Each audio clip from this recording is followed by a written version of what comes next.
plano do circuito urbano é localizando os ODS, não deixar ninguém em nenhum lugar para trás.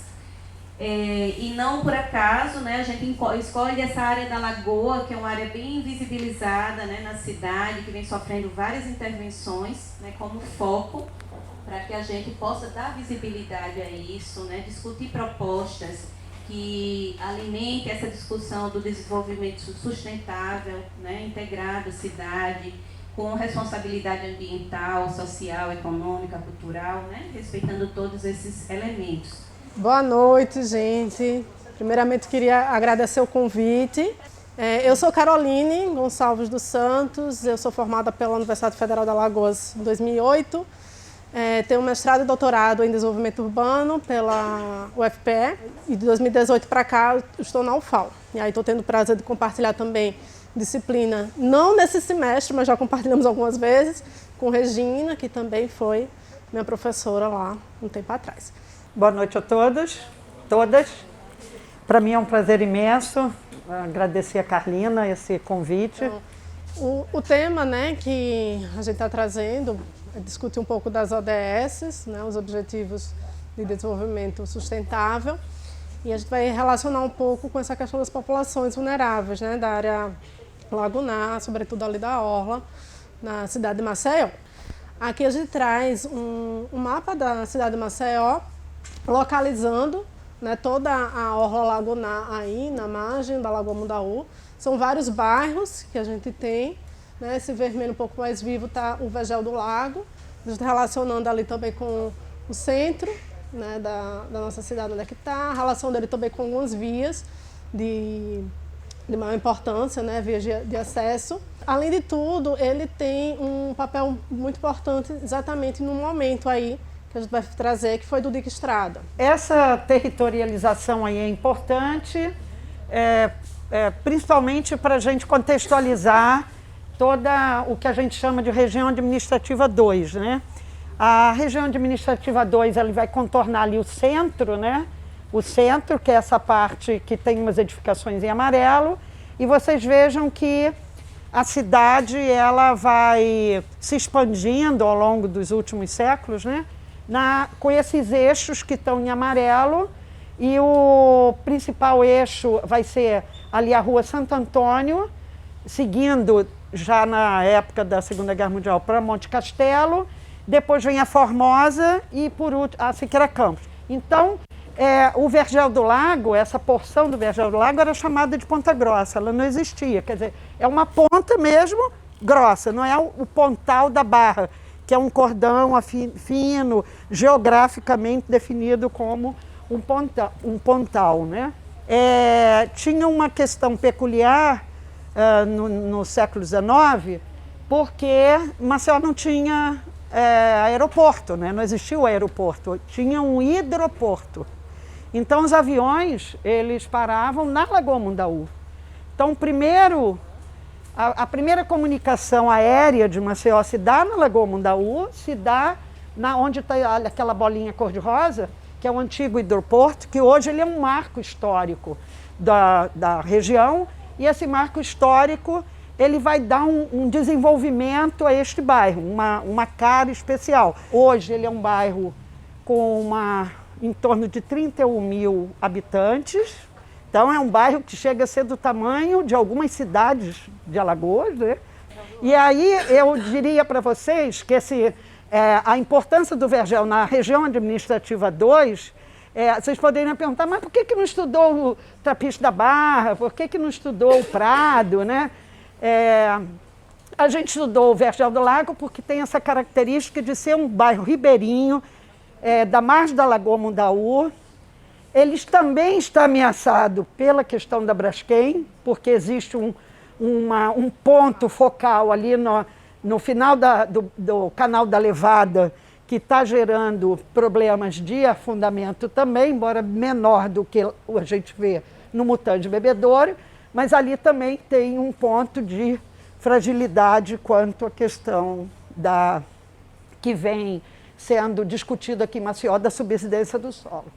A outra coisa que eu acho que é importante focar é o Dique Estrada, quer dizer, como é que esse bairro muda a partir do aterro das ilhas, que vai modificar a geografia do bairro, e a construção dessa via, que é a via na Rua Palmeira, que contorna essa parte amarela, são as ilhas que foram aterradas, e aquela linha vermelha e aquela faixa amarela, ela vai ser a parte do aterro na beira da lagoa, que, portanto, vai ampliar o bairro para ampliar o território para a lagoa e, ao mesmo tempo, vai elevar a geografia, gerando um dique, ou seja, uma área de contenção das inundações frequentes que a lagoa tem nesse bairro. Então, que teria um potencial maravilhoso para o futuro de turismo, de tudo.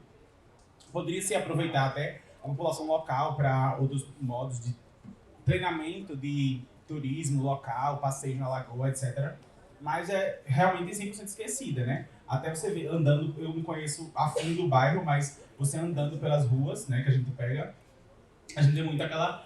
esquecido, não tem serviço de coleta de lixo, principalmente na beira da lagoa. Eu acho assim, né, num ponto de vista contextual, como você tinha explicado, o Vergel é um bairro muito amplo no quesito de quantidade de moradores, porém ele é pouco desenvolvido. Eu moro bem próximo, eu moro no Trapiche e praticamente todos os dias passo por aqui.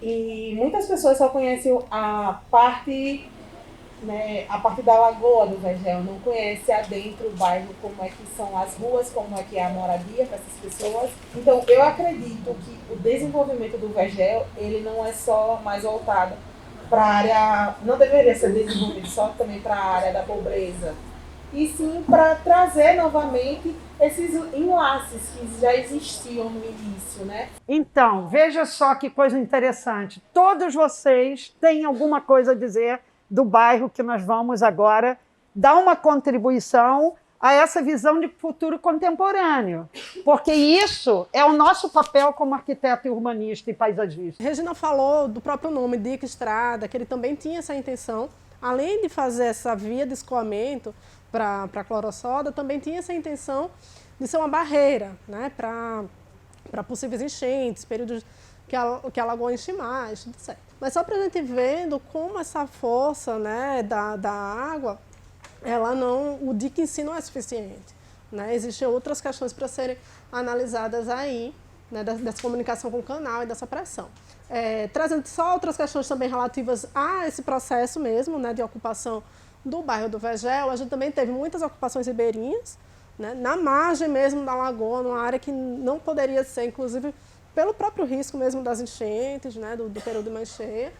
Mas a gente também tem, que a Regina também já citou, um próprio processo de favelização dos conjuntos, né? Ao longo do tempo, transformações foram ocorrendo, né, trazendo novas irregularidades da ocupação, subdivisões de lote, entre outras questões.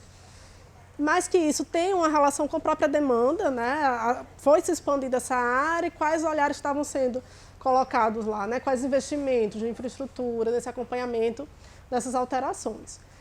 Outras questões que a gente traz também é a própria potencialidade também. A gente está falando de problemas, mas a gente está falando da potencialidade da paisagística mesmo da lagoa, né? Em outras cidades, você tem uma lagoa na cidade, ela tem uma supervalorização. As pessoas querem morar próximo, né? A gente já teve, em um outro momento, isso também sendo visto na cidade, né? As pessoas querendo morar, já tinha ali os palacetes, de estar revisitando isso agora, sobretudo depois da subsidência do solo, né? Ali no Bebedouro, no Mutange.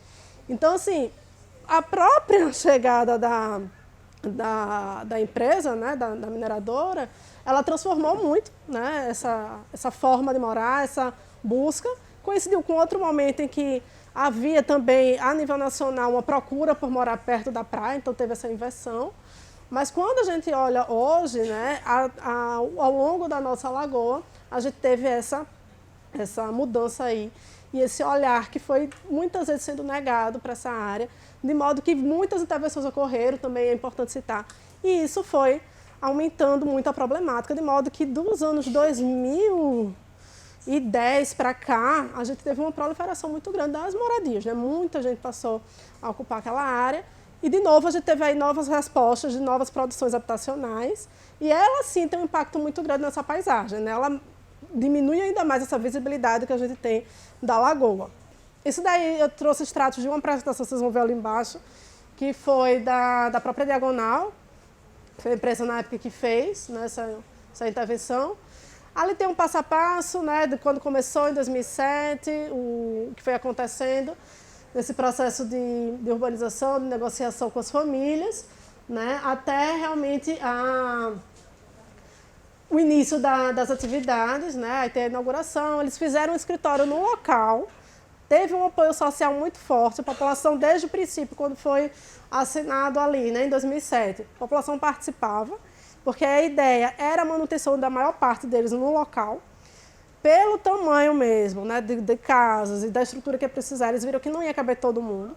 Uma parte foi relocada para fora da ilha, mas já na entrada da ilha.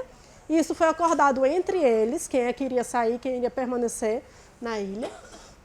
Também não foi uma situação como a gente é acostumado a ver de sorteio, né, que cada um vai lá e vê com a sua casa, se no bloco X, no bloco B, qual é o bloco. Eles resolveram entre si. Por que isso é importante? Porque eles conseguiram manter os laços de vizinhança. Eu já moro perto de fulano, eu quero continuar perto dele, porque eu conto com um apoio, quando eu vou trabalhar eu tenho que deixar meus filhos. Então isso também foi um ponto bem interessante. Eles fizeram mudanças no projeto, todas as mudanças eram acordadas junto com a população. E a própria definição do arquitetônico, né, das casas, foram pensadas em 4 tipologias e todas elas foram debatidas junto com os moradores. Eles faziam maquete, eles iam mostrando como era que ia ficar a casa, até eles entenderem e opinar. Então, eles participaram muito do processo.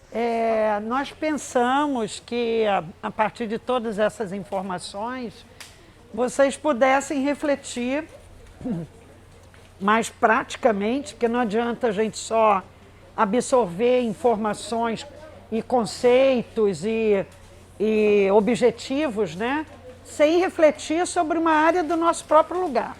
Quer dizer, o conhecimento, ele só ocorre quando você apreende todas essas informações e você consegue raciocinar em cima de um lugar que é próprio da sua relação cotidiana.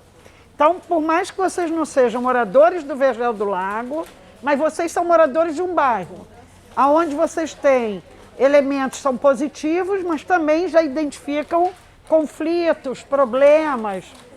Então, na medida que vocês são cidadãos urbanos, vocês conseguem raciocinar em cima das experiências urbanas que vocês têm, identificar esses conflitos, imaginar essa população que mora no Vergel do Lago tendo provavelmente os mesmos conflitos, e aí a gente, como arquiteto, urbanista, paisagista, pensar em proposições que possam vir a melhorar esse ambiente urbano e assim a gente também poder dar uma contribuição à sociedade com a nossa formação profissional.